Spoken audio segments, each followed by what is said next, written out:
Bonjour et bienvenue dans les coulisses de la littérature, le podcast pour tous les aficionados de l'encre et de la plume.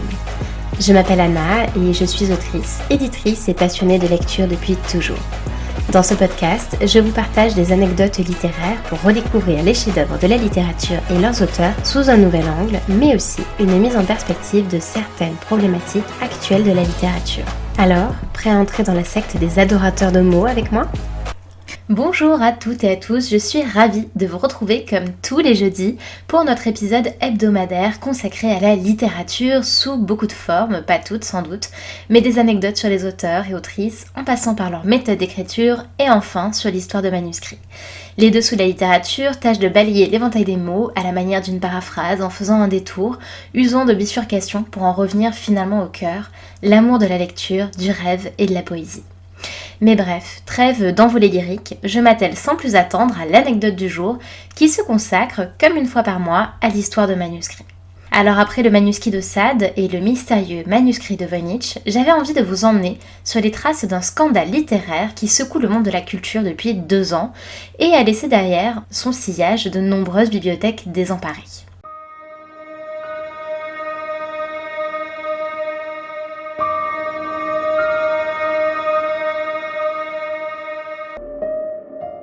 Car oui, depuis 2022, des voleurs en bande très organisés s'en prennent aux bibliothèques publiques dans toute l'Europe.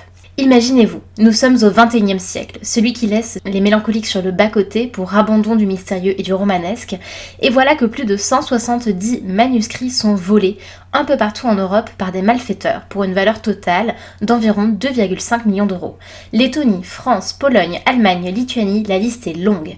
Autant d'ouvrages subtilisés dans les bibliothèques publiques, c'est du jamais vu. Aujourd'hui, je vous emmène au sein de l'enquête de la dénommée Opération Pouchkine. Les premiers signes de cette série de vols remontent à avril 2022, lorsque la Bibliothèque nationale de Lettonie a été victime d'un vol, auquel a participé un citoyen géorgien reconnu coupable de ce vol, donc, et condamné à 6 mois de prison. Le même mois, en Estonie, 2 hommes prétendant travailler sur la censure et la politique éditoriale en Russie au début du 19e siècle se sont présentés à la bibliothèque universitaire de Tartu pour étudier des œuvres de Pouchkine et de Gogol. Mais 4 mois plus tard, patatras, la bibliothèque s'est aperçue de la substitution de 8 de ces ouvrages, dont la valeur totale est estimée à 158 000 euros. En mai 2022, en Lituanie, la bibliothèque de l'université de Vilnius voit disparaître 17 de ses livres pour une valeur de quelque 440 000 euros. Puis vient le tour de la bibliothèque de l'université de Varsovie en Pologne qui se rend compte de la substitution de pas moins de 79 livres de littérature russe du 19e siècle, d'une valeur de près d'1 million d'euros, dont des premières éditions d'œuvres d'Alexandre Pouchkine et de Nikolaï Gogol. Ces vols ont été décrits par un employé de la bibliothèque universitaire, resté anonyme, comme étant organisés à une échelle industrielle, tantôt avec des copies grossières, tantôt avec, justement des faux extrêmement bien faits laissés en remplacement. On découvre assez vite que ces voleurs sont assez sélectifs, ils ne s'en prennent qu'aux auteurs du siècle d'or de la littérature russe, à savoir le 19e siècle, avec une prédilection pour la Sainte Trinité, à savoir Lermontov, Gogol et Pouchkine. Dans ce trio littéraire, ce sont les premières éditions du poète Alexandre Pouchkine qui sont les plus recherchées par les voleurs.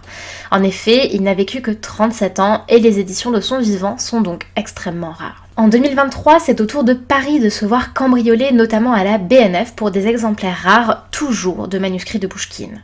Les voleurs, entrés par effraction et même blessés lors de leur intrusion, sont repartis sans ces fameux manuscrits, du fait du protocole de sécurité. Néanmoins, on note une organisation des plus carrées et internationalisée.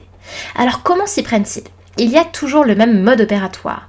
De pseudo-lecteurs se présentent comme des chercheurs, demandent à consulter les livres les plus rares des collections russes de chacune des bibliothèques visées, restent parfois même une dizaine de jours pour endormir les soupçons. Puis, l'histoire s'achève toujours plus ou moins de la même façon. Ils remplacent les originaux par des facsimilés, souvent de très grande qualité, puisque les faussaires sont allés jusqu'à imiter les taches brunes qui accompagnaient le vieillissement des livres. Ça fait dire aux enquêteurs à travers toute l'Europe qu'on a affaire à un vrai réseau organisé et très sophistiqué qui s'en prend aux bibliothèques parce que, souvent, les mesures de sécurité laissent à désirer et qu'elles sont ouvertes à tous les publics. Je vous le disais, des enquêtes sont en cours dans toute l'Europe sous l'appellation de l'opération Pouchkine. Jusqu'à présent, on sait aussi que 9 suspects ont été arrêtés, tous des Géorgiens. Les ultimes arrestations ont lieu en Géorgie à la fin du mois dernier et ont conduit à l'interpellation de 4 hommes. Au niveau du mode opératoire, on a probablement affaire à une organisation à 2 niveaux. D'une part, des personnes de nationalité géorgienne qui se chargent des vols, qui se déplacent en bus à travers l'Europe pour mieux passer sous les radars et qui du coup profitent de leur nationalité pour fournir aux commanditaires de ces vols donc des exemplaires très recherchés et très onéreux. Ces derniers, en contrepartie, leur fournissent les facsimilés et revendent les ouvrages. Et là, la question que vous vous posez sans doute, enfin si vous avez bien suivi cet épisode, c'est mais mon Dieu, mais où convergent donc tous ces ouvrages subtilisés ? Eh bien, la réponse est probablement en Russie, puisque Europol a déjà repéré plusieurs exemplaires volés et revendus aux enchères à Moscou et Saint-Pétersbourg. Là-bas, les éditions originales peuvent coûter l'équivalent de centaines de milliers d'euros.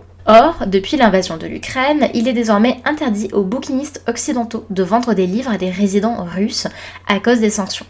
En conséquence, le marché noir est florissant. Maintenant qu'ils ont écumé les bibliothèques de prestige, les voleurs semblent se rabattre sur des bibliothèques universitaires dont certaines sont également richement dotées en littérature russe, un héritage de ces Russes blancs qui, en fuyant l'Union soviétique après la révolution de 1917, ont emmené avec eux leurs précieux livres. Ce qui m'amène à une double conclusion. D'une part, on voit que la guerre en Ukraine a des conséquences un peu insoupçonnées puisque, marché noir du livre est florissant, mais également on peut se dire que du fait du patriotisme, il y a une certaine volonté de rapatrier en Russie ces manuscrits d'une grande valeur à la fois culturelle et émotionnelle. Mais également, ça me donne envie de vous faire un tout petit détour historique pour vous rappeler que le vol de livres bien sûr, est probablement aussi ancien que le livre lui-même et que de tout temps, on a essayé de s'en prémunir. Pour vous faire l'historique, avant le Moyen-Âge, c'était surtout des formules de sorts qui menaçaient les voleurs des courroux des dieux. On connaît quelques formulations depuis le 7e siècle avant Jésus-Christ. Puis, au Moyen-Âge, ces sorts furent remplacés par des formules d'excommunication ajoutées au colophon et ont pris également l'habitude d'enchaîner les livres pour se prémunir de bibliophiles un petit peu trop zélés. À l'époque moderne, ces formules d'excommunication furent placardées dans les salles de lecture, tandis qu'on note que certaines bibliothèques obligèrent également leurs lecteurs à prononcer à haute voix des serments de ne pas altérer les collections et de respecter les règles de l'établissement. J'aime beaucoup l'exemple de la bibliothèque bodléienne d'Oxford, où on faisait prononcer un serment autrefois en latin, exigé des lecteurs, mais également en anglais, lors des formalités d'inscription à la bibliothèque. Je cite « Je m'engage par la présente à ne pas enlever, dégrader ou endommager de quelque manière que ce soit tout volume, document ou autre objet lui appartenant ou sous sa garde, à ne pas introduire dans la bibliothèque ou y allumer de feu ou de flamme et à ne pas fumer dans la bibliothèque. Et je promets d'obéir à toutes les règles de la bibliothèque, y compris celles qui concernent l'utilisation de la bibliothèque. » Bon, la formulation d'origine est en latin, celle que j'avais trouvée, j'ai préféré vous lire la traduction par pure commodité. Bref, en somme, gare aux bibliophiles trop avides des mots, vous savez ce qui vous attend désormais, un mauvais sort, une excommunication ou carrément une radiation de l'ordre international des bibliophiles. Et ça, c'est sans doute le plus dur à encaisser. Les dessous de la littérature, c'est tout pour aujourd'hui. On se retrouve la semaine prochaine et surtout, n'oublie pas de t'abonner pour recevoir tous les derniers épisodes. À bientôt!